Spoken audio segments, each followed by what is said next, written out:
আলহামদুলিল্লাহ।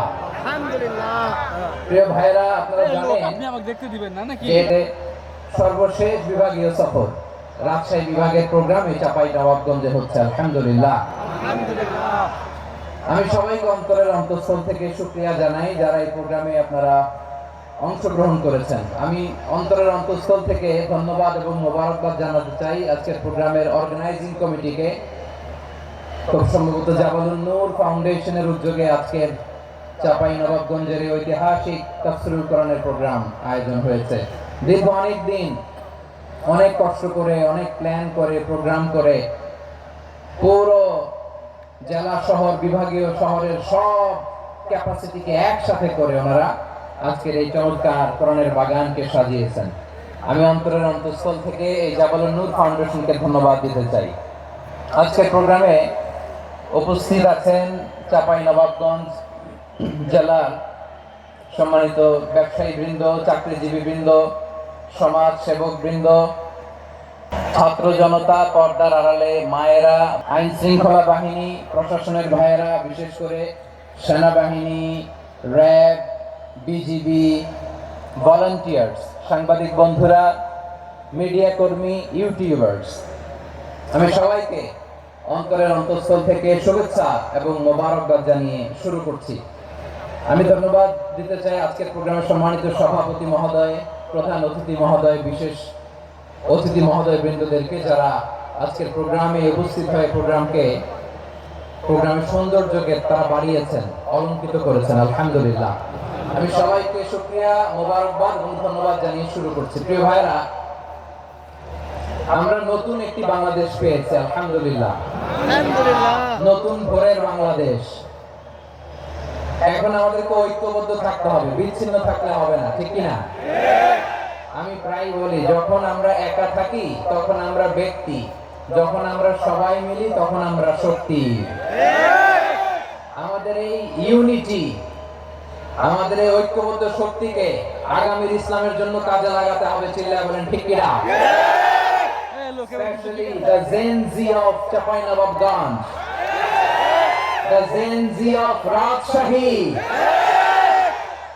তোমরা দেখিয়ে দিয়েছো কিভাবে জালিমকে শায়েস্তা করতে হয়। আল্লাহু আকবার। চোখের ইশারায় কি তাদের কানেক্টিভিটি, কি তাদের বোঝাপড়া। 16-17 বছরে যেটা করা যায় নাই, অল্প কয়েকদিনের ব্যবধানে তাদের ইউনিটি গোটা বাংলাদেশকে উজ্জীবিত করেছে। চিৎকার করে বলেন ঠিক কিনা? এই উচ্ছ্বাস, এই ইউনিটি, এই সম্প্রীতি আমাদেরকে বজায় রাখতে হবে। এই যে আমরা ইউনাইটেড, আমরা উচ্ছ্বসিত, আমরা একসাথে দেশ গড়ার কাজে ঐক্যবদ্ধ হতে চাই, এটা আবার অনেকের ভালো লাগে না, ঠিক কিনা বলেন? আমাদের সুখ অনেকের ভালো লাগে না। নানামুখী ষড়যন্ত্র। এমন এক দেশের পাশে আমরা প্রতিবেশী হয়ে আসছি, আমাদের অনেক কিছু বুঝে শুনে স্টেপ ফেলতে হয়। চিল্লায় বলেন ঠিক কিনা?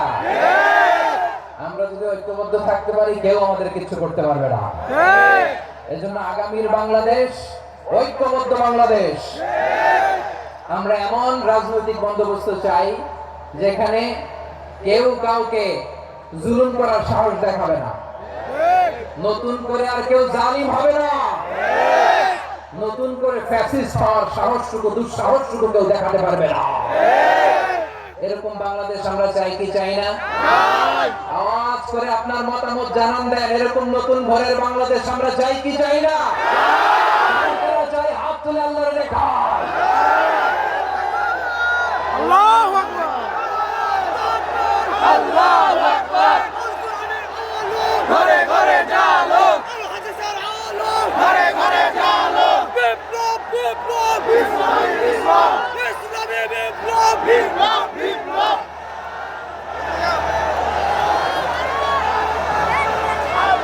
মাশাআল্লাহ, মাশাআল্লাহ। বসুন আমার চাঁপাইনবাবগঞ্জের ভাইয়েরা। আমরা স্বাধীনতার পর থেকে এটাই দেখেছি, লুটপাট, দুর্নীতি, মারামারি, দেশের টাকা পাচার, আছে না নাই? এগুলোর পুনরাবৃত্তি আমরা চাই। নতুন ভোরের বাংলাদেশে এগুলোর পুনরাবৃত্তি না হোক, বলেন ঠিক কিনা? আমাদের বিশ্ববিদ্যালয়ের ক্যাম্পাসগুলোতে রিসার্চ হোক, উন্নত মানের রিসার্চ গবেষণা হোক, যেরকম আমরা অন্যান্য দেশে দেখি, যেই ছাত্রদের হাতে কলম লেগেছে ওই হাতে অস্ত্রের স্পর্শ না লাগুক, চিল্লায় বলেন ঠিক কিনা? আমরা নতুন ভোরের বাংলাদেশে বুক বাঁধা স্বপ্ন নিয়ে সামনে আগাতে চাই। এখানে এক রাজনৈতিক দল আরেক রাজনৈতিক দলকে শ্রদ্ধা করবে, সম্মান করবে, এমন নেতা আমরা চাই যে নেতা অসুস্থ হলে আমরা গোটা দেশের জনগণ জায়নামাজ বিছিয়ে মুনাজাতে চোখের পানি ছেড়ে আমার নেতার জন্য কান্না করবো, চিল্লায় বলেন ঠিক কিনা? এরকম নয়া রাজনৈতিক বন্দোবস্ত আমরা চাই কি চাই না? এক রাজনৈতিক দল আরেক রাজনৈতিক দলকে নিশ্চিহ্ন করার খেলায় মেতেও ঢুকে আপনারা চান? আমরা চাই না। আমাদেরকে সাবধান থাকতে হবে, সচেতন থাকতে হবে। দেখবেন এই যে আমরা ঐক্যবদ্ধ, আমরা সম্প্রীতির বাংলাদেশ গড়তে চাই, আমরা সমৃদ্ধির বাংলাদেশ গড়তে চাই, নানা ধরনের চক্রান্ত। রিসেন্টলি দেখবেন এই শান্ত শিষ্ট ইসলাম প্রিয় শান্তিপ্রিয় মুসলিমদেরকে উস্কানি দেওয়া হচ্ছে, উত্তেজিত করার জন্য আমার নবীকে গালি দেওয়া হচ্ছে, আরশের অধিপতি আল্লাহ রাব্বুল ইজ্জাতের নামে এমন অশ্লীল শব্দ ব্যবহার করা হচ্ছে যেগুলো মুখে তোলা আমাদের পক্ষে সম্ভব না। প্রিয় ভাইরা, আমরা আজকের এই চাঁপাইনবাবগঞ্জের বিশাল ঐতিহাসিক তাফসীরুল কোরআনের প্রোগ্রাম থেকে এই ইন্টারিম গভর্নমেন্টের কাছে বিনীত আবেদন জানাতে চাই, আপনারা শান্তিপ্রিয় মুসলিম জনতার ধৈর্যের পরীক্ষা নেবেন না। ধৈর্যের পরীক্ষা আপনারা নেবেন না। সহ্যের সীমা ছাড়িয়ে গেলে জনতা নিজেই আইন প্রয়োগ করার, বিচার করার দায়িত্ব হাতে তুলে নিবে। এটা আমরা চাই না। এটা আমরা চাই না, আমরা চাই না। যারা আল্লাহ রাসূল সাল্লাল্লাহু আলাইহি ওয়াসাল্লামের সম্মানকে খাটো করে, আল্লাহ এবং আল্লাহ রাসূলকে নিয়ে কটূক্তি করে, অবমাননাকর শব্দ ব্যবহার করে, অশ্লীল শব্দ ব্যবহার করে, তাদের ব্যাপারে আমরা সর্বোচ্চ শাস্তি কামনা করি। সর্বোচ্চ শাস্তি তাদের জন্য বাস্তবায়ন করতে হবে। বাংলাদেশে ব্লাসফেমি আইন করে চিল্লায় বলেন ঠিক কিনা? তা না হলে জনগণ যদি বিচার হাতে তুলে নেয়, এই বিশাল জনস্রোতকে থামানো সম্ভব না। আমরা শান্তি চাই কি চাই না? আওয়াজ করে বলেন। আল্লাহর নবীর বিরুদ্ধে, আল্লাহর রাসূল সাল্লাল্লাহু আলাইহি ওয়াসাল্লামের সম্মানকে খাটো করে কবিতার নামে, গদ্যের নামে অশ্লীল শব্দ চয়নকে আমরা মেনে নিব না। অশ্লীলতাকে আমরা মেনে নিব না। কারণ আল্লাহর নবী আমার ঈমান, আমার নবী আমার ঈমান। নবীকে ভালোবাসা ঈমানের অংশ, শুধু এতটুকু নয়, আমার নবীর ভালোবাসাটাই হচ্ছে ঈমান। চিল্লায় বলো ঠিক কিনা?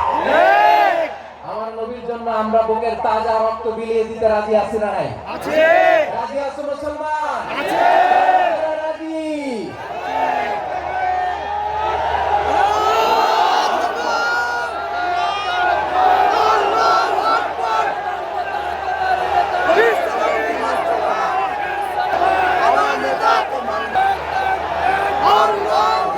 মাশাআল্লাহ, মাশাআল্লাহ। বসুন, থামুন। ফিদাকা আবি ওয়া উম্মি ওয়া নাফসি ওয়া রূহি ইয়া রাসূলুল্লাহ। আমরা আমাদের প্রিয় নবীর জন্য জীবন বিলিয়ে দিতে রাজি, চিল্লায় বলেন ঠিক কিনা? এজন্য ইন্টারিম গভর্নমেন্টের কাছে আমরা বিনীত আবেদন জানাই, দেশের পরিস্থিতি আরো নাজুক হওয়ার আগেই যারা এই সমস্ত অবমাননার সাথে জড়িত তাদের বিরুদ্ধে কঠোর শাস্তির বিধান জারি করতে হবে। আজকের বিশাল তাফসীরুল কোরআনের প্রোগ্রাম থেকে এই দাবি জানিয়ে আমরা মহাবিশ্বের মহাবিশ্বয় মহাগ্রন্থ আল কোরআন আল কারীম থেকে আলোচনা শুরু করছি। আওয়াজ করে পড়ুন ইনশাআল্লাহ। সবাই পড়ুন ইনশাআল্লাহ। আমার প্রিয় ভাইরা, আপনারা দেখেছেন এত বড় প্যান্ডেল সাধারণত হয় না বাংলাদেশে। আমি তো বিভিন্ন বিভাগে গিয়েছি, মাঠ অনেক বড় থাকে। এটাও বাংলাদেশের one of the biggest field, আলহামদুলিল্লাহ। আমাদের ভাইরা চেষ্টা করেছেন, আলহামদুলিল্লাহ। এবং রাজশাহীবাসী চমক দেখানোর কারণ আছে, কারণ ওনারা সুযোগ পাইছে বেশি, সময় পাইছে বেশি, ঠিক কিনা বলেন? ওনারা প্ল্যান করেছে, সব বিভাগ যেটা না করছে আমরা চাঁপাইনবাবগঞ্জ থেকে ওইটা করে দেখাই দেব ইনশাআল্লাহ। মাশাআল্লাহ, মাশাআল্লাহ। আমরা প্রাণ ভরে দোয়া করি আমার ভাইদের জন্য যারা এই চমৎকার কোরআনের বাগানকে সাজিয়েছেন। প্রিয় ভাইরা, আমরা মূল আলোচনাতে যাওয়ার আগে আমি একটু অনুরোধ করবো, মাশাআল্লাহ, এখনো আপনাদেরকে বসুন, শান্ত হন, আল্লাহর রাস্তায় থামুন, কিছুই বলা লাগে নাই। লক্ষ লক্ষ কোরআন প্রেমী জনতা আজকে এক হয়েছে, কিন্তু কোনো আওয়াজ নাই, নীরব নিস্তব্ধ। মাশাআল্লাহ। ডান দিকে তো একেবারে পিন ড্রপ সাইলেন্ট, পিন পতন নীরবতা। এইদিকে আমার ভাইরা জায়গা পাচ্ছেন না আমি জানি, আমি দেখেছি সবাইকে, এই যে হাত নাড়িয়ে শুভেচ্ছা জানাচ্ছি। মাশাআল্লাহ মাশাআল্লাহ মাশাআল্লাহ। আমি আমার প্রিয় ভাইদের জন্য দোয়া করব আর আবেদন করব, আপনারা একটু শান্ত থাকুন, একটু শান্ত থাকুন। পারলে বসে পড়ুন, না পারলে দাঁড়িয়ে আজকে আমরা আলোচনা শুনবো। না পারলে দাঁড়িয়ে। এই যে ভলান্টিয়ার ভাইরা আপনাদেরকে একটা ওয়েল সিকিউরড প্রোগ্রাম উপস্থাপন প্রেজেন্টেশন দেওয়ার জন্য ওনারা এত পরিশ্রম করছে। ওনাদেরকে আপনারা আপনাদের বিরোধী ভাববেন না, শত্রু ভাববেন না, ধাক্কাধাক্কি করবেন না, মেহেরবানি করে। নিজের safety security will be the uppermost priority here today. যদি পারেন বসে যান, না পারলে দাঁড়িয়ে থাকেন। ধাক্কাধাক্কি দেখলে সেফ এক্সিট নেন, আস্তে করে পেছনে চলে যান, ধাক্কাবেন না, মেহেরবানি করে ধাক্কাবেন না। এই দিকটাতে আমাদের বিজেপির ভাইরা, স্বেচ্ছাসেবক ভাইরা, ভলান্টিয়ার্সরা খুব ট্রাই করছেন। মেহেরবানি করে না পারলে আস্তে আস্তে পেছনে যান, এই জায়গাটা থেকে বিশৃঙ্খলা করবেন না আপনারা। হ্যাঁ, এই তো মাশাআল্লাহ, অনেক